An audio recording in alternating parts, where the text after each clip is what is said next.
Hey, what's up? This is the brand team here at Common Thread Collective. I'm John. I'm Alex. I'm Richard. And today we're going to be unboxing some brand identity standards that we got from Standards Manual. It's an online website that sells actual books from all sorts of different companies that have standards manuals, and they're absolutely beautiful. So we're going to go through and we're going to look at some of those today, and Alex is going to do the honors of unboxing the manuals, and then we're going to see what we find. We're super excited. We've been waiting for weeks for these to get in, so here we go. Here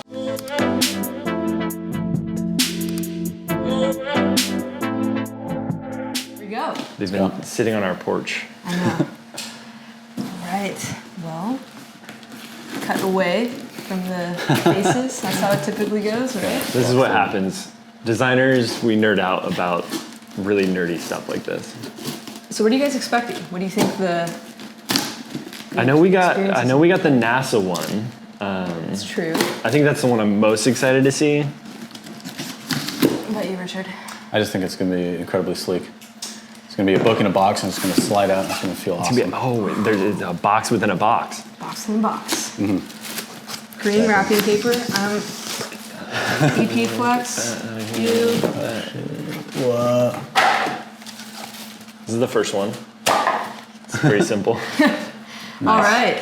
So this first one we got here is the Bicentennial Standard. So, official symbol of the American Revolutionary Bicentennial Guidelines for Authorized Usage, Official Graphic Standards Manual. So, a lot of times when we're working with brands, the question is, so what's actually the end deliverable? And what we call a brand book originated from these old school graphic standards manuals. So a lot of times now those live in actual PDFs. It's not necessarily a book, even though they could be. But this is kind of the genesis of it. So what do you think? Got some embossment there. That embossed. We've got some nice, looks like Pantone spot printing. Ooh. Yeah. Pantone, buzzword. Oh, see, this is like the golden age of print media right here. Like a full experience, still embossed. 1976. Nice. Oh, I feel like I'm on a kid's reading show. Reading Rainbow. Learn a little bit about my. Well, let's keep it going. Richard, All right. do the honors on that. Yeah. What am I looking at? Ooh. It says Talk me through identity this. by. Ooh, I'm gonna butcher that. Do you know how to pronounce those guys' names? No idea. What's this? Identity by Chermayev and Geismar and Haviv. So this was a group of guys who produced some of the most iconic logos during the 20th century. So, All right. See some there. We got NBC, the Smithsonian. We got Chase Bank. We got PBS. We have what is this? AT&T. oh yeah. Open it up. Let's have a look what's inside. Fascinating. Where? Oh, there we go. Some pieces of construction paper. Very exciting stuff. Let's have a look here. Oh, damn. National Geographic. I did not realize that. So this is from an agency? Well, This is from those three designers. yeah. Oh, Pan Am. Cool. Actually, I think that's what I identify as the AT&T logo. It's Pan Am. That's really, really cool. This is fascinating stuff. Really like, cool minimalism. Do you know what time period they were? Oh, the Electric Circus. This is the 70s? Yeah. 70s and 80s? Yeah. Oh my God, that's amazing. The Pew Research Center? This is a collection of all of their MoMA. their icons that they've made. So Very cool. Wow, this is interesting. So this, for the Bicentennial symbol, they went as far as to break down in very specific detail how the construction and geometry of the symbol actually occurs. And this is probably because back in the 1970s, a lot of these symbols had to be implemented like by hand, by basically just drawing and photocopying and things like that, because obviously Adobe Illustrator and things like that weren't available. But what I think is also really interesting is they actually have motion graphics standards for television use here. So official bicentennial 10-second public service TV spot. And they break out frame by frame the animation of the actual logo and kind of give a little description. The storyboard illustrates the use of symbol in animation. A musical background of Yankee Doodle Dandy was added to the animated symbol to reinforce the idea. And so I think that kind of Super begs the interesting. question, right? For so many of our e-commerce brands, how many of them actually have standards developed that are clear enough as to what is the standard end credit or the way that something will move into a frame? Because you can branding, I think a lot of the typical thing is there's the icon, there's the type, there's the colors, but there's so much more. There's the actual movement in the way that your brand. So like if you look at Uber, for example, they have an entire graphic identity system that's like branded for Uber. So the way that icons and things move into a frame, there's an Uber way to do that. And I think that's one of the coolest things about our work is that we get to think about how do a certain set of values play out in every single kind of environment. So I think the big one that we're really excited to see are going to be one of these two. So this is like a whole extra layer. Pull this one out too. All right. Yeah, and so while she's opening that too, I just wanted to say like, it's so important because you see they have implementation too of all of these things and also incorrect usage of the logo and colors and things like that. And so, I mean, you think about like this is being implemented on a national scale. Something like this manual is so important for anybody who's touching a brand in any way to be able to implement the brand consistently across the board through a variety of different mediums. This is what helps a company, e-commerce business, anybody to be able to do that and have the brands remain consistent. All right, guys, next we got Environmental Protection Agency Graphic Standard System. Here's if you want to do a close-up of that. But, here we go. Oh my gosh, so much. This is what I'm talking about. Books and boxes. Oh shit, okay, look at this. Boxes, No, this is like, so this is right here, embossed, on the side. a little embossing. This is That's an actual sleeve for a book, right? a natural, unbleached cardboard. Dude, the box is blue on the inside. Slide it up. Look at that. It's beautiful. This is so cool. Oh my gosh. First reaction. EPA. Big standard system.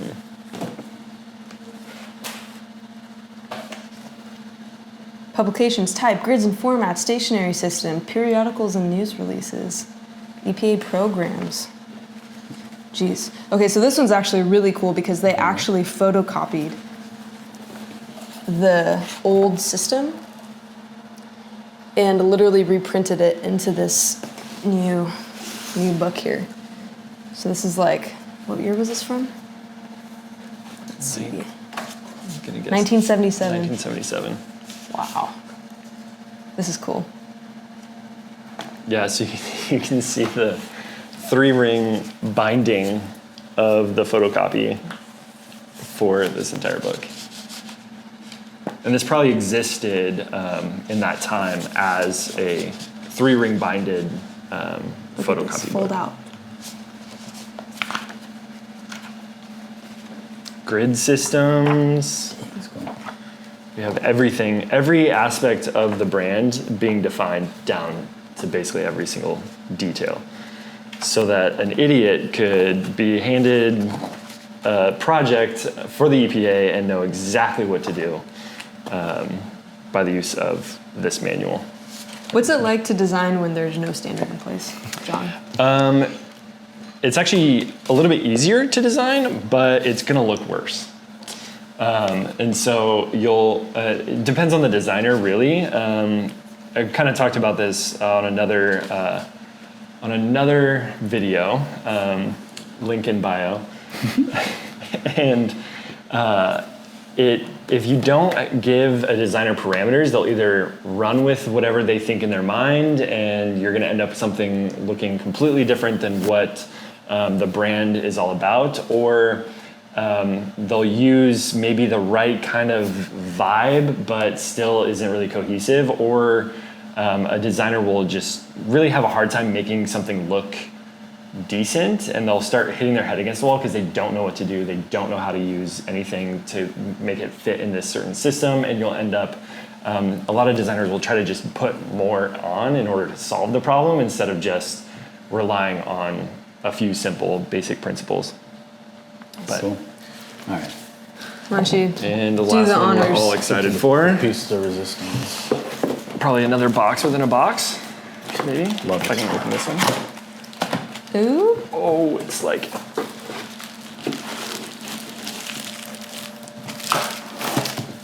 yes. So this is really cool because for NASA, this is very on brand for NASA. The aluminum, it ties in so directly to like the space program, space foil stuff that they wrap, like the lunar lander in and stuff like that. It's really cool that they were able to come up with a concept for the book in terms of how they wrapped it that fits with that. So I almost like don't want to open it because it's. Is there well right here?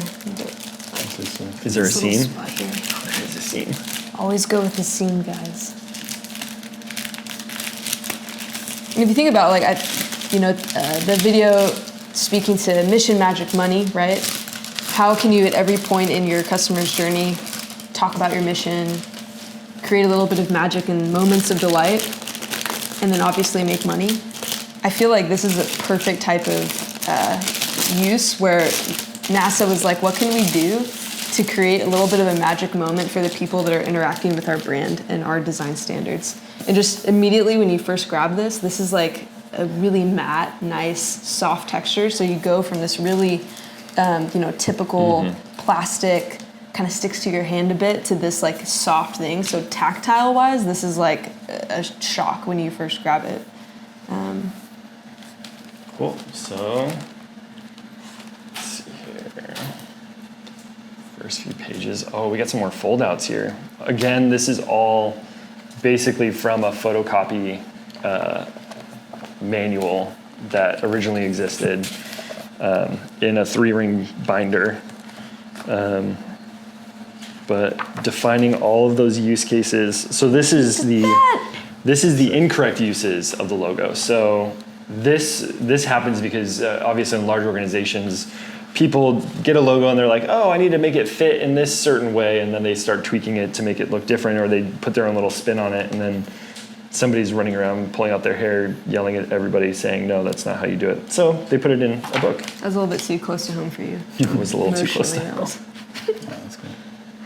And so this is interesting. This is basically the grid drawing for large applications.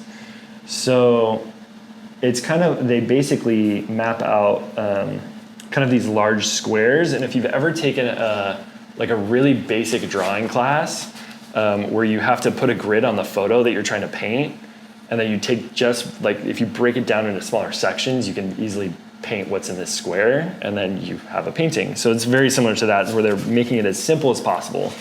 For the curves, for the lines, this width is 3 squares, this starts at this point, all that sort of stuff, which is really interesting. Apollo patches. Mission patches What? and other symbols. And so all of this stuff is defined too. This is amazing. There's like a table of contents. Used to have tabs. We should bring them back. We should bring back tabs. What is in here? Again, grid systems. So beautiful. Look at that. Wow. Would you look at that? Yeah. Let's give Richard a little look-see. Oh, I don't know. Thanks, guys. There you go. I mean, Get in there. I know you're drooling sitting over there. No, yeah, totally. It's just fascinating. I don't even know what I'm going to reveal here, but it's very cool. Tour information. Yeah. Oh, wayfinding graphics, all that stuff defined. Yeah. That's fascinating. So they were even thinking about doing place-based design in their standard system already. Yeah. So everything from print materials to billboards to whatever this is, Manager's Guide to NASA's Weather System. Yeah, this is fascinating. Down to placement on the space shuttle itself. It's very cool. But, awesome. What's going through your brain as far as how this relates to e-commerce? Well, I mean, I always find it fascinating, given that we work in an e-com environment, the way that people were able to implement all of these things in the pre-digital age. But then I'm also kind of always struck by how, in a lot of ways, how little has changed between now and then. Obviously, using Helvetica, American Apparel, just like NASA. So in some respects, very little has changed. In some respects, everything has changed. But the reality is, like, the things that make a graphic standard manual good don't really change. They remain the same. It's all about clarity. It's all about making sure everybody knows when and where everything needs to be used. And essentially what this is not only does it look cool, but it's a way of giving this to somebody and making your job of telling them what to do as easy as it possibly can be. And so I think when it comes to have the value of a graphic standard manual like this, for even a government agency such as NASA, famously, which don't work very efficiently, the main value is creating that efficiency within your organization. Which is maybe a better way of saying that would be, even in an agency as convoluted as a government agency like NASA, this is the way to create efficiency. And I would say that given how popular NASA's logo and NASA's branding is today, that's actually probably the most effective part of a government agency, is the way that they've branded themselves. Yeah, it's so true. I mean, even thinking about all, because NASA is something that can be, there's no legal barrier to anybody taking the logo and putting it on a piece of clothing. So 2019 just exploded in terms of NASA branding, all these kinds of collaborations. You see everybody, walking around with sweatshirts that have the NASA logo. And I feel like so much of that is because they took the time to define, obviously, their mission and who they were and what they did, but then took full charge and ownership of their identity to where people know exactly what's NASA when they look at it and what's not. So let's leave you guys with a picture of this very cool car, which I hope one day to own. Well, great. If you have any questions about graphic standards manuals, or you want to reach out to us about questions of what kind of brand manuals we put together, feel free to reach out to us, comment below, send us an email. We'll be sure to get back to you. Thanks. Thanks, guys.